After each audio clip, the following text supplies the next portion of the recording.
జీవితంలో భయపెట్టేవాళ్ళు కోకొల్లలుగా ఉంటారు. మనం పోరాడాల్సింది వాళ్లతో కాదు.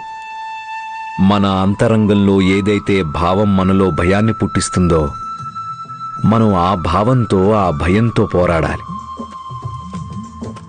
నీ మనసులో పూర్తి భక్తిని నింపుకో. అప్పుడు భగవంతుడికి ఇది చెప్పాల్సిన పనుండదు, నిజానికి నీ కష్టం ఎంత పెద్దదో అని.